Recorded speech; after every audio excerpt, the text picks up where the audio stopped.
الحمد لله الحنان المنان الذي خلق الإنسان وعلمه البيان والصلاة والسلام على رسوله سيد الإنس والجان وعلى آله وأصحابه ذوي الخير والإحسان أما بعد فأعوذ بالله من الشيطان الرجيم بسم الله الرحمن الرحيم ومن يبتغي غير الإسلام دينا فلن يقبل منه وهو في الآخرة من الخاسرين صدق الله مولانا العظيم۔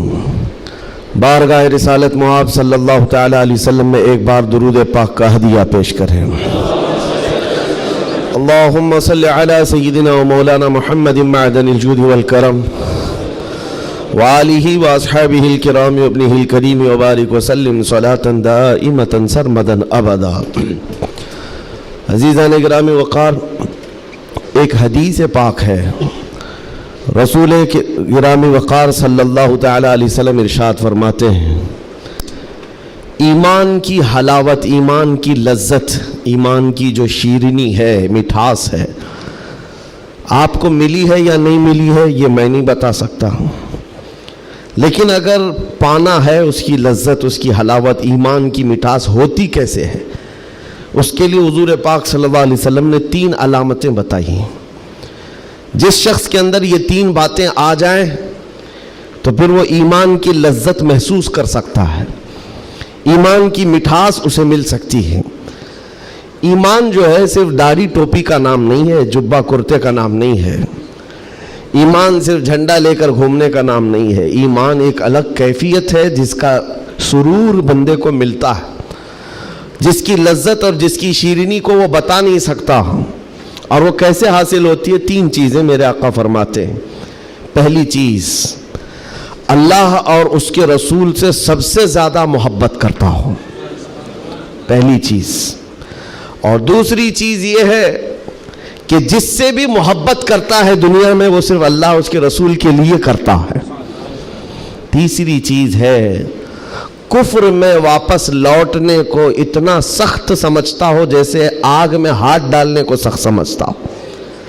آگ میں ہاتھ ڈالنا کسی کے لیے آسان ہوگا، لیکن کفر و شرک کی طرف جانے کو سخت ناپسند کرتا ہو۔ یہ 3 چیزیں اگر تمہارے اندر آ گئی تو ایمان کی لذت مل جائے گی، ایمان کی مٹھاس مل جائے گی۔ زندگی میں سب سے زیادہ پرائیورٹی کس چیز کو ہو؟ اللہ اور اس کے رسول کو۔ دوسری چیز، دنیا میں جس سے بھی تعلق بنے گا وہ صرف اللہ اور اس کے رسول کے لیے بنے گا۔ تیسری چیز، کفر کی طرف کبھی لوٹنا پسند ہرگز نہ کرے، بلکہ کفر کا نام سنتے ہی اس کے اندر ایسی ہیبت آ جائے کہ میں آگ میں ہاتھ ڈالنا تو پسند کروں گا لیکن کفر کی طرف ہرگز نہیں جا سکتا۔ یہ 3 چیزیں تمہارے اندر ہیں یا نہیں، آپ آبزرو کر لیں، خود آپ اس کا احتساب کر لیں کبھی بیٹھ کر کے کہ میں زندگی میں سب سے زیادہ کس سے محبت کرتا ہوں۔ اگر اللہ اس کے رسول سے سب سے زیادہ محبت کرتے ہو تو اس کا مطلب ہے کہ پہلی چیز تمہارے اندر آ گئی ہے۔ اور اپنے تعلقات کو دیکھ لو، جس سے بھی آپ کے تعلقات ہیں وہ اللہ اس کے رسول کی رضا کے لیے ہے تو دوسری چیز بھی تمہارے اندر ہے۔ اور تیسری چیز بہت امپورٹنٹ ہے جو اس زمانے کے لیے ہے، کفر کی طرف لوٹنا اتنا ناپسند کرتا ہو جتنا آگ میں جانا بھی ناپسند نہ کرتا ہو۔ یعنی آگ میں جانا جتنا اس کے لیے ناپسند ہے، اس سے زیادہ کفر میں جانے کو ناپسند کرتا ہو۔ یہ چیز اگر آپ کے اندر ہے تو میرے عزیزو ایمان کی لذت مل جائے گی، ایمان کی مٹھاس مل جائے گی۔ اس دور کے حالات کے اعتبار سے میں اگر اب بات کروں، قرآن کی آیت تو 1400 سال سے یہ اعلان کر رہی ہے، وَمَنْ يَبْتَغِي غَيْرَ الْإِسْلَامِ دِينًا فَلَنْ يُقْبَلَ مِنْهُ۔ اسلام کے علاوہ کسی بھی دین کی طرف تم منہ بھی لگائے، توجہ بھی کیے تو قیامت کے دن پھر وہ سب سے بڑے گھاٹے میں ہوں گے، ہرگز قبول نہیں کیا جائے گا۔ میں بات یہاں سے شروع کرتا ہوں کہ آج لوگوں نے اس کو ہلکے میں لینا شروع کر دیا، چاپلوسی کرتے کرتے، خوشامد دوسروں کی واہواہی حاصل کرنے کے لیے کبھی پوجا پاٹ میں بھی شریک ہو گئے، کبھی ان کی رضا حاصل کرنے کے لیے ان کی محفل میں بھی بیٹھ گئے، اللہ اور اس کے رسول کو چھوڑ دیا۔ تمہارے دین میں کمی کس بات کی ہے؟ کتوں کو راضی کرنے کے لیے شیر کبھی کتا نہیں بنتا، ایک بات یاد رکھو، رسول پاک صلی اللہ تعالیٰ علیہ وسلم کا جو سپاہی ہے وہ ہر گھڑی ہر میدان میں سپاہی ہے. اسے کس چیز کی کمی ہے؟ کس چیز کی کمی ہے؟ جو عزت ملی ہے وہ نام مصطفیٰ سے ملی ہے. ایک صحابی ہیں حضرت نعمان، ایک بادشاہ کے ہاں گئے تھے ایمبیسیڈر بن کر کے، ترجمان حضور کے قاصد بن کر گئے تھے. بہت دور ملک تھا، میرے آقا مدینے میں ہیں، لیکن جانتے ہو اس بادشاہ نے آپ کے آنے کے لیے ریشم کا قالین بچھایا، سونے کی کرسی لگائی. لیکن وہ صحابی رسول جیسی آئے، اپنی تلوار سے انہوں نے ریشم کے قالین کو پھاڑ دیا، زمین پر چلنے لگے. اور کرسی جب سونے کی کلائی کی ہوئی کرسی بچھائی گئی ان کے لیے، بادشاہ نے بہت عزت دیا کہ محمد عربی کا قاصد آیا ہے، سفیر آیا ہے، لیکن انہوں نے کرسی کو بھی ٹھکرا دیا، کہا مجھے دوسری کرسی لاؤ. کیوں؟ صرف اس لیے. اس بادشاہ نے پوچھا کہ اتنا زیادہ غرور ہے عرب والوں میں، اتنا زیادہ ایٹیٹیوڈ ہے محمد عربی کے غلاموں میں، ان کے سفیروں میں؟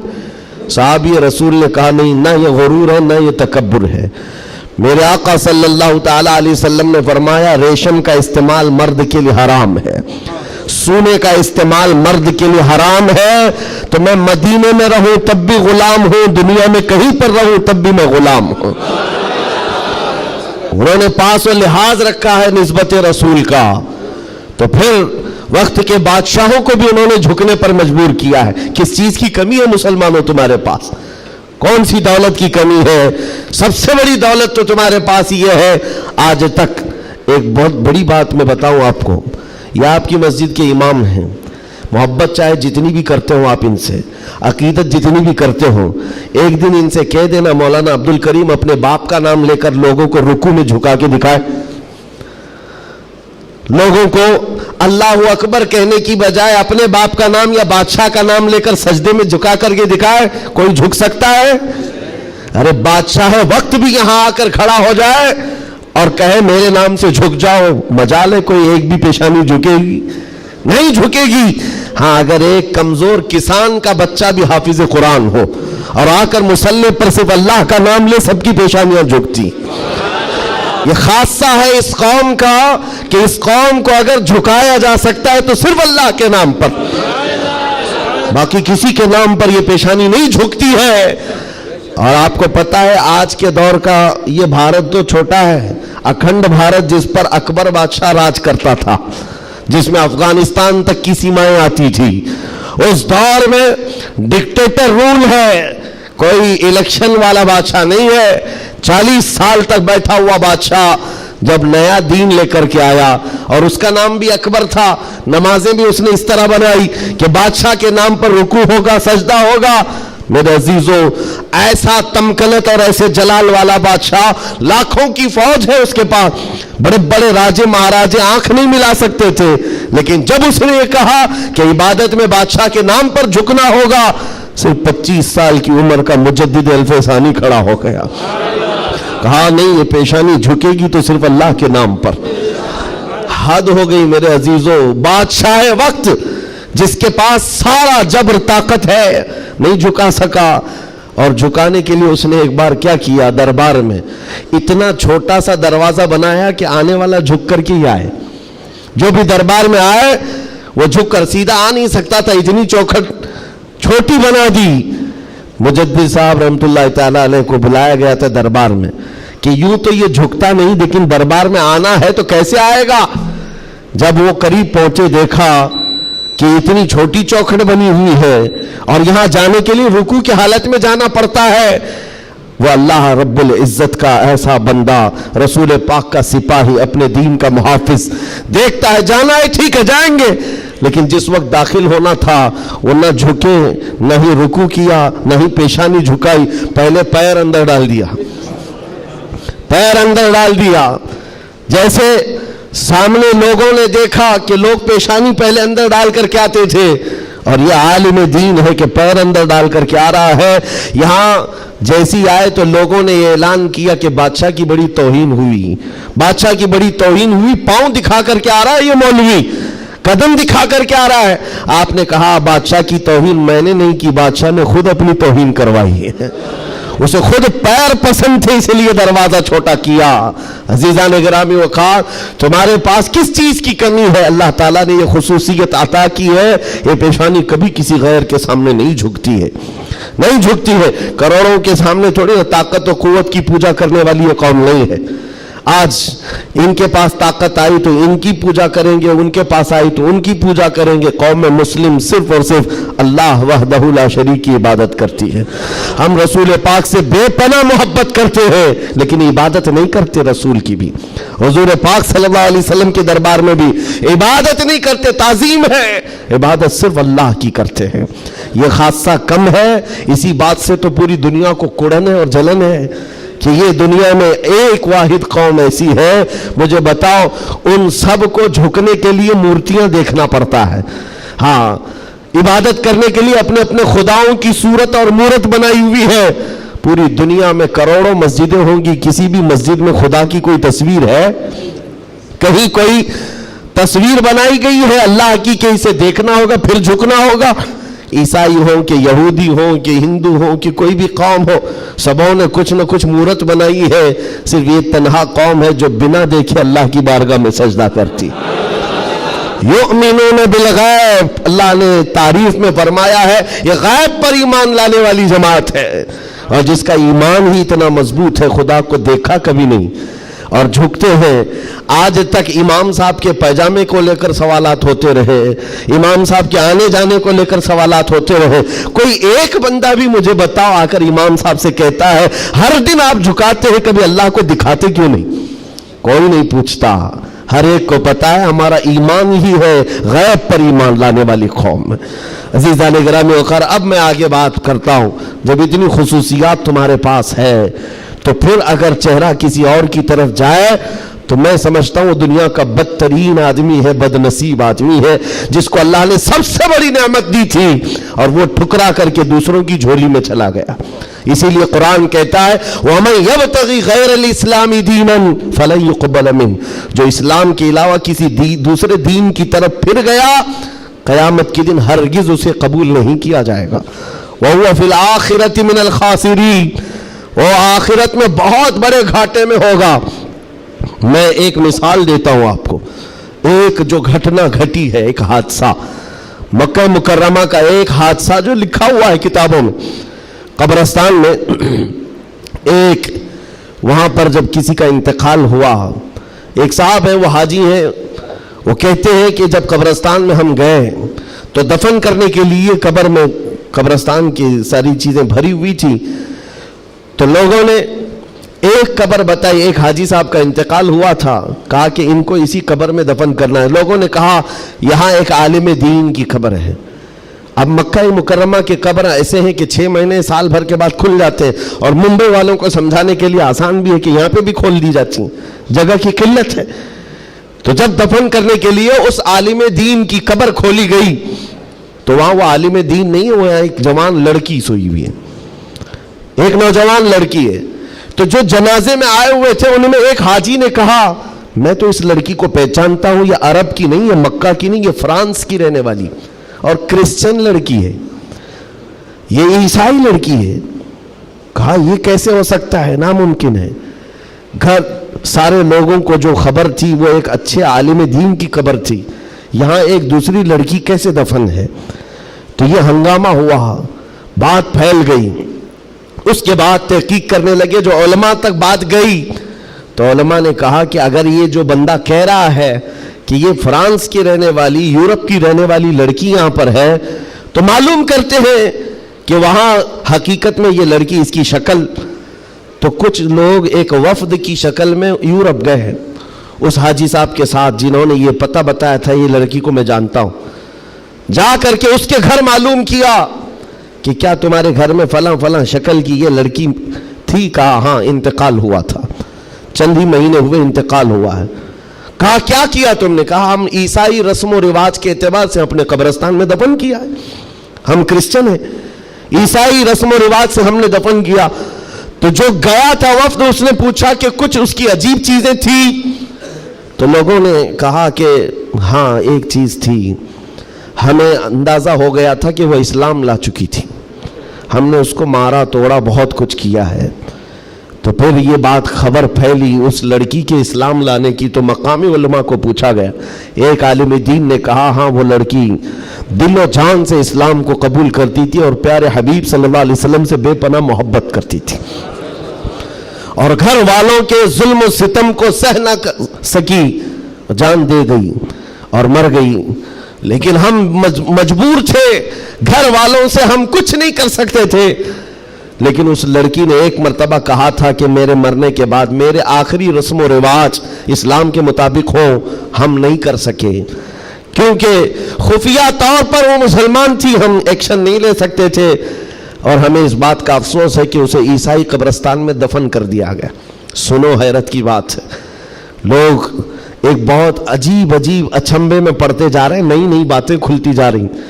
تو اس کے بعد یہ فیصلہ ہوا کہ آئے ہوئے وفد نے اور گھر والوں کو اطلاع دے کر کے کہ ہم چلتے ہیں جس قبرستان میں آپ نے اپنی بیٹی کو دفن کیا ہے, ہم جا کر کے دیکھنا چاہتے ہیں وہاں. ہاں, تو عیسائی قبرستان میں بڑی مشکل سے انہوں نے کہا کہ ٹھیک ہے. قبر کھولی گئی تو وہاں وہ عالم دین سویا ہوا جس کو مکہ میں دفن کیا گیا تھا. اب حیرت کی انتہا اور ہو گئی, اس کا اس عیسائی قبرستان میں کیا لینا دینا, یہ آیا کیسے, یہاں پہنچا کیسے. میرے عزیزو, یہ بات اگر لکھی ہوئی نہ ہوتی تو میں کبھی نہیں کہتا. اور جب اور حیرت بڑھ گئی, وہ وفد علماء کا واپس آیا, کہا کہ اس راز کو ہم معلوم کرتے ہیں اس عالم کے گھر سے ہی. ایک بات تو سمجھ میں آ گئی کہ لڑکی مسلمان ہو گئی تھی اور اسلام سے بے پناہ محبت تھی. اللہ کا کرم ہوا, ہو سکتا ہے اسے کفرستان سے نکال کر مولا تعالیٰ ایمان والوں کے بیچ میں, اولیاء اور صحابہ کے بیچ میں دفن کر دیا ہو. فرشتوں نے اس کو منتقل کر دیا, یہ ممکن ہے, یہ ممکن ہے. لیکن اس کے ساتھ کیا ہوا ہے, یہ مسلمانوں کے قبرستان سے کرسچن اور عیسائیوں میں کیسے آ گیا. گئے واپس جانے کے بعد بہت قابل توجہ بات کر رہا ہوں, اور اس زمانے کی بہت ہی امپورٹنٹ چیز آپ کو میں بتا رہا ہوں, دل دہلا دینے والی چیز ہے. واپس آنے کے بعد اس عالم کے گھر گئے لوگ, اس کی بیوی موجود تھی جو بیوہ تھی. جا کر پوچھا کہ تیرے شوہر کے بارے میں ہمیں کچھ معلومات حاصل کرنی ہے. اس نے کہا بتائیے کیا ہے. کہا کہ کیسا تھا وہ. کہا اس کے اخلاق بہت اچھے تھے, اور نمازوں کی, کہا ایک نماز بھی قضا نہیں کرتا تھا, پابند تھا, لین دین میں سب چیزوں میں اچھا تھا. پھر بچا کیا, بیوی ساری چیزیں اچھی بتا رہی, مسلمان ہے. بیوی نے گھبرا کر پوچھا آخر اس کے بارے میں اتنی تحقیق کیوں کر رہے ہیں, آپ بتا سکیں. تو علماء نے کہا کہ بتانے کے لائق نہیں ہے, لیکن سن لو, تمہارا شوہر مکہ کے قبرستان میں نہیں ہے, عیسائیوں کے قبرستان میں ملا. اس کی قبر میں وہ موجود نہیں. وہ دھاڑے مار کر رونے لگی کہ ہائے کیا ہو گیا میرے شوہر کے ساتھ, وہ عیسائیوں کے قبرستان میں کیسے پہنچ گیا. اور جب اس کا غم میں کچھ افاقہ ہوا تو خاتون کہتی ایک بات ہے جو بات مجھے آج کہنا ہے, توجہ. عورت کہتی ایک بات ہے, میرا شوہر سب اچھا تھا, لیکن کیا ہے جانتے ہو, جب ہم لوگ رات کو سوتے یا جمع کرتے غسل واجب ہوتا تو ہر بار میرا شوہر ایک بات کہتا کہ عیسائیوں کے مذہب میں کتنا اچھا ہے کہ غسل واجب نہیں ہوتا. یہ ہمارے اسلام میں ہے کہ بار بار نہانا پڑتا ہے, عیسائیوں کے مذہب میں جو ہے جمع کرنے کے بعد غسل واجب نہیں ہوتا, کتنا اچھا ہے. یہ بات وہ کہتا تھا, تب میں اس کو ٹوکتی تھی کہ دین اسلام کے علاوہ کسی دوسرے مذہب کے متعلق مت کہا کرو. بار بار وہ یہ کہتا تھا, شاید یہ وجہ ہے کہ موت کے بعد اسے وہیں پہنچا دیا گیا جہاں کی وہ بات کرتا تھا. وَمَن يَبْتَغِ غَيْرَ الْإِسْلَامِ دِينًا فَلَن يُقْبَلَ مِنْهُ, قرآن کہتا ہے جو اسلام کے علاوہ دوسرے دین کی طرف منہ پھیرا ہرگز نہیں قبول کیا جائے گا. اور میرے آقا فرماتے ہیں من تشبہ بقوم فہو منہم, جس نے کسی دوسری قوم کی مشابہت اختیار کی قیامت کے دن اسی قوم کے ساتھ اسے اٹھایا جائے گا, اسی قوم کے ساتھ اٹھایا جائے گا. مسلمانوں, آج ایمان مضبوط کرنے کا وقت آ گیا آپ کے. ہواؤں کو دیکھ کر, طوفانوں کو دیکھ کر آپ اپنے دین میں ذرا بھی لچک نہ لانا. کلمہ طیبہ پر اگر حملے ہونے لگے تو کیا تم اپنا کلمہ بدل لو گے؟ اذان سے اگر کسی کو نفرت ہونے لگی تو کیا اذان کے کلمے بدل لو گے؟ یہ دنیا اگر تم بدلنے لگ گئے تو اتنا بدلے گی کہ انسان کی بجائے کتا بنا کر رکھ دے، تب بھی وہ راضی نہیں ہوں گے، تب بھی وہ راضی نہیں ہوں گے۔ ہم نے دیکھا ہے ان لوگوں کو جو آج بھی دھوتیاں اٹھا کر کے چلتے ہیں، جوتیاں اٹھا کر کے چلتے ہیں، ان کی حیثیت کیا ہے؟ آج کفار و مشرکین کے قدموں میں بیٹھ کر کے وہ سوچتے تھے کہ سکتہ مل جائے، تختہ مل جائے، ملا کچھ نہیں، استعمال ہوتے رہے، ذلیل اتنے ہوئے کہ نہ اپنی قوم کے رہے نہ اس قوم کے رہے۔ کاش ایک بار میرے مصطفیٰ کا وفادار بن کر دیکھتا، ایک بار بن کر کے دیکھتا، پھر عزتیں کیا ہیں؟ اللہ اکبر، جب تک بکے نہ تھے تو کوئی پوچھتا نہ تھا، یا رسول اللہ تم نے خرید کر ہمیں انمول کر دیا ہے۔ حضور کے قدموں میں جو عزت ہے وہ کہیں نہیں مل سکتی۔ تخت کے لیے، سکتے کے لیے جو لوگ اپنا مشن بھول گئے، اپنا دین بھول گئے، اپنا ضمیر بیچ لیے، میرے عزیزوں بہت بڑے گھاٹے میں ہیں، بہت بڑے گھاٹے میں ہیں۔ زندگی میں ایک بات یاد رکھو، اسی لیے میں نے اسی حدیث سے یہ بات شروع کی۔ اللہ کے نبی فرماتے ہیں کفر کی طرف پلٹنے کو اتنا ناپسند کرتا ہو جتنا آگ میں ہاتھ ڈالنے کو ناپسند کرتا ہو، آگ میں ہاتھ ڈالنے کو ناپسند کرتا ہو، اتنا سخت و ناپسند کرتا ہو، تب جا کر کے اس کو ایمان کی لذت ملے گی، ایمان کی حلاوت ملے گی۔ آج اپنے بچوں کو بھی یہ نصیحت کرو، کفر کی آندھیاں چلی ہوئی ہیں، تمہارے بچوں کو اسکولوں میں کب کافر بنا دیا جاتا ہے پتہ ہی نہیں چلتا، کب تمہیں کون سے بھجن سکھائے جائیں، کون سے گیت سنائے جائیں جس کی وجہ سے بندہ کافر بن جاتا ہے، اسلام سے اس کا تعلق ہی ختم ہو جاتا ہے۔ اپنے بچوں کو اس بات کی تو تلقین کر کے جاؤ، بیٹا ہر چیز قربان کی جا سکتی ہے لیکن ایمان کا سودا نہیں ہوتا، ایمان کا سودا نہیں ہوتا۔ ایمان یہ اللہ تعالیٰ کی طرف سے دی ہوئی ایسی بڑی نعمت ہے، کروڑوں ہیں دنیا میں مگر مولا نے تمہیں چنا ہے دین اسلام کے لیے، اور اس میں بھی مسلمانوں میں بھی اللہ کا کتنا بڑا احسان ہے، ہزاروں فرقے ہیں لیکن عاشقوں میں تمہیں چنا گیا ہے۔ ہاں، حضور کی محبت کرنے والے سپاہیوں میں تمہارا نام آتا ہے۔ اپنے تو اپنے غیر بھی آج کہتے ہیں کہ سب سے زیادہ اپنے نبی کو پکارنے والی کوئی قوم ہے تو اہل سنت و جماعت ہے۔ کیوں نہیں ہے؟ کہاں سے یہ نعرے لگتے ہیں لبیک یا رسول اللہ؟ وہ گوفے سے نہیں نکلتے اور وہ چندہ خور مولویوں سے نہیں نکلتے جو انگریزوں کے پالے ہوئے ہیں، یہ نعرے لگتے ہیں تو بریلی کے تاجدار کے قدموں سے ہیں۔ جو وابستہ ہے عاشقوں کی جماعت ہے وہی سے۔ دنیا کو یہ اچھی طرح سے معلوم ہے اپنے نبی سے سب سے زیادہ وابستہ کوئی قوم ہے اس روئے زمین پر تو اہل سنت و جماعت ہے، اہل سنت و جماعت ہے۔ اس چیز کا سودا کبھی ہونے مت دینا ہے میرے عزیزو، اس چیز کا سودا ہونے مت دینا۔ لوگ یہ کہتے ہیں سیکولر بن کر کے جینا چاہیے، یہ بھی اچھا وہ بھی اچھا، میں کہتا ہوں وہ تو منافق ہے۔ پھر سیکولر کا مطلب منافق ہے، دل میں کچھ اور رکھتا ہے سامنے کچھ اور دکھاتا ہے۔ اسلام میں یہ سیکولرزم نہیں ہے، اسلام یہ کہتا ہے لا اعبد ما تعبدون، میں اس کی عبادت نہیں کرتا جس کی تم کرتے ہو۔ جانتے ہو میرے آقا صلی اللہ تعالیٰ علیہ وسلم نے 2 ٹوک جملوں میں کہا تھا، ایسا نہیں ہے کہ مصلحت میرے آقا سے زیادہ کون جانتا ہے۔ آج لوگ یہ کہتے ہیں کہ سب حالات بنائے رکھنے کے لیے ہمیں کرنا پڑتا ہے، حالات بنائے رکھنے کے لیے تمہیں کرنا پڑتا ہے، یہ کیسی بات ہوئی؟ یہ وہ لوگ ہیں جو حالات بنائے رکھنے کے لیے اپنی ماں اور بہنوں کی عزت بھی داؤ پر لگا دیں گے۔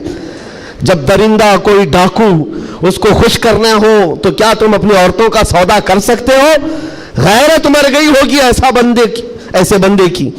حضور پاک کے پاس مشرکین آئے، یہ آپ کو میں بتا دیتا ہوں، قل یا ایھا الکافرون لا اعبد ما تعبدون، یہ سورہ پڑھتے ہیں کہ نہیں پڑھتے نماز؟ کب نازل ہوئی تھی آپ کو بتا دوں، یہ سورہ کب نازل ہوئی؟ حضور پاک صلی اللہ علیہ وسلم کے پاس مشرکین مکہ آئے اور کہا اے محمد صلی اللہ علیہ وسلم ایک کام کریں، آپ ہمارے خداؤں کو برا بھلا مت کہیے، ہم آپ کے دین میں آ جائیں گے، اسلام پر ہم بھی تھوڑا تھوڑا عمل کریں گے، لیکن جن کی ہم پوجا کرتے ہیں نا، عبادت کرتے ہیں، ان کو کچھ مت کہیے۔ حضور پاک نے فرمایا جو شرک ہے میں اس کو شرک کہوں گا، اللہ کے سوا کوئی دوسرے کی عبادت ہے ہی نہیں، اور اس بات کا میں اعلان کروں گا حضور آئے ہی ہیں شرک کو ختم کرنے۔ حضور نے فرمایا یہ نہیں ہو سکتا، تو پھر آپشن دوسرا مشرکین کی طرف سے کہا ایک کام کرتے ہیں, 1 سال آپ ہمارے خداؤں کی عبادت کریں, 1 سال ہم آپ کے خدا کی عبادت کریں گے, ہاں آدھا آدھا کریں گے. آج بہت سارے لوگ اگر یہ کرنے کی کوشش کر رہے ہو تو سن لیں, آدھا آدھا کریں گے, ہم بھی آپ کے یہاں جائیں گے, آپ بھی ہمارے یہاں آئیں گے. حضور پاک صلی اللہ تعالی علیہ وسلم نے فرمایا ہرگز نہیں ہو سکتا, تم چاند اور سورج میرے ہاتھ میں لا کر رکھ دو, میں اس کی عبادت نہیں کرتا جس کی تم کرتے ہو, میں پالنہار حقیقی کی عبادت کرتا ہوں. آخری آپشن جانتے ہو کیا کیا تھا, کیا دیا تھا انہوں نے؟ مشرکین نے کہا چلو محمد صلی اللہ علیہ وسلم آپ یہ بھی نہیں مانتے وہ بھی نہیں مانتے تو کم سے کم اتنا کرو کہ صرف اور صرف ہمارے خداؤں پر ایک بار ہاتھ رکھ دو, بس چھو کر کے چلے جاؤ. نبی پاک صلی اللہ علیہ وسلم سے صرف اتنا تقاضا تھا ان کا کہ آپ ہاتھ لگا کر چلے جائیں. یہاں تو سر جھکانے والے بھی موجود ہیں, ہاتھ لگا کر چلے جائیں. نبی پاک صلی اللہ علیہ وسلم جلال میں کہا ہاتھ لگانے کی بات, بلکہ میں تو نظر بھی اٹھا کر نہ دیکھوں, نظر بھی اٹھا کر نہ دیکھوں. تب اللہ تعالیٰ نے پوری سورہ نازل فرمائے, قل یا ایھا الکافرون لا اعبد ما تعبدون, اے محبوب آپ فرما دیں اے کافروں میں اس کی عبادت نہیں کرتا جس کی تم عبادت کرتے ہو. یہ 2 ٹوک جملوں میں کہا گیا ہے. اور حالات ایسے بھی ہوئے میرے عزیزوں, چمتکار کو لوگ آج کہتے ہیں نا, جو بھی چمتکار ہوگا اس کی پوجا ہوتی ہے, عجیب و غریب چیز دکھے تو لوگ اس کو ایک افواہ کے شکل میں ایسا بناتے ہیں جیسے اس کا عقیدہ بن جائے. حضور پاک صلی اللہ تعالیٰ علیہ وسلم کے زمانے میں صحابہ کو رجھانے کے لیے کیا کیا نہیں کیا گیا مکہ مکرمہ میں. یہ حالات آئیں گے اس لیے مجھے یہ گفتگو کرنی پڑ رہی ہے تاکہ تم اپنے ایمان پر مضبوط رہو. ایمان نہیں تو کچھ بھی نہیں ہے. تمہارے دوسرے گناہ تو معاف کر دیے جائیں گے, کفر و شرک ہرگز نہیں معاف ہوتا. ان اللہ لا یغفر ان یشرک بہ ویغفر ما دون ذلک لمن یشاء. رب تعالیٰ فرماتا ہے شرک کو اللہ ہرگز معاف نہیں کرے گا, اس کے علاوہ جو بھی ہے اللہ معاف فرمائے گا. ایمان ضروری ہے. صحابہ کا ایمان ختم کرنے کے لیے کیا کیا گیا؟ اتفاق ایسا ہوا کہ مکہ میں ایک بھگوان بولنے لگ گیا. پتھر کی مورت تھی اور پجاری بیٹھا ہوا تھا, اچانک پتھر جو ہے بات کرنے لگ گیا اور بات کر رہا ہے. ظاہر سی بات ہے یہ عجیب و غریب چیز ہے نا, یہ اس دور میں ہے. ہاں اس دور میں مٹی سے بنائے ہوئے ان کے معبود نہیں ہوتے تھے, وہ پتھر کو تراش کر کے بناتے تھے. اور میں کہہ رہا ہوں حقیقت میں بول رہا تھا, ایسے نہیں ہے کہ ادھر سے دودھ پلا رہے ادھر سے پانی نکل رہا ہو, وہ والا سسٹم نہیں ہے, بلکہ حقیقت میں پتھر بات کر رہا تھا. تب اور بات کر بھی کیا رہا ہے, حضور پاک صلی اللہ تعالی علیہ وسلم کو جھوٹا کہہ رہا ہے. نعوذ باللہ, معاذ اللہ رب العالمین. حضور کی شان میں گستاخی کر رہا پتھر. اب تو وارے نہیں آ رہے ان کی خوشیوں سے اچھل کود پر کہ دیکھو اب ہمارا خدا بولنے لگ گیا. سب سے بڑی دلیل ہے, لوگوں کو بلانے لگ گئے. واقعی بول رہا تھا. لوگ چمتکار دیکھتے ہیں تو سر جھکا لیتے ہیں, ارے حقیقت ہے پتھر بول رہا ہے, پتھر بول رہا ہے. سب آئے جمع ہونے لگے. مکہ کا ایک بڑا جم غفیر تھا تو صحابہ کو بھی بلایا گیا. دیکھو آؤ, ہمارے خداؤں کو جھٹلاتے ہو, بات کر رہا ہے خدا, اور تم جس نبی کی بات کرتے ہو اس نبی کو جھٹلا رہا ہے. یہ حقیقت میں خدا ہے. تم کہتے تھے نا کچھ نہیں کر سکتا, بول رہا ہے. صحابہ گئے. اب ان کے پاس کیا تھی؟ صحابہ دیکھ کر آئے حضور کی بارگاہ میں, کہا یا رسول اللہ صلی اللہ علیہ وسلم, غضب ہو گیا, ان کا خدا تو بول رہا ہے. حضور نے اس پر کوئی زیادہ ری ایکشن نہیں دیا. کہا کیا بول رہا ہے؟ کہا یا رسول اللہ سننے کے لائق نہیں, آپ کی شان میں گستاخیاں کہہ رہا ہے, جملے بک رہا ہے. کہا کون؟ پتھر. حضور نے فرمایا ہاں. حضور نے پوچھا پتھر؟ صحابہ نے کہا ہاں یا رسول اللہ. حضور نے فرمایا چلو ہم بھی سنتے ہیں, ہم بھی چلتے ہیں, جا کر دیکھیں گے. نبی پاک صلی اللہ تعالی علیہ وسلم تشریف لائے صحابہ کے ساتھ. صحابہ اکرام رضوان اللہ تعالی علیہم اجمعین بھی ساتھ میں ہیں. جب نبی کریم صلی اللہ تعالی علیہ وسلم وہاں قریب پہنچے تو وہ جو بت بول رہا تھا, بعد میں کر لے سکتے نا, جب وہاں پر حضور اکرم صلی اللہ تعالی علیہ وسلم پہنچتے ہیں تو دیکھا وہ بت خاموش ہو گیا, اب نہیں بول رہا ہے, چپ ہو گیا ہے. حضور آتے ہیں, پجاری سے پوچھتے ہیں, بہت اعلان کر رہے تھے, کہاں ہے؟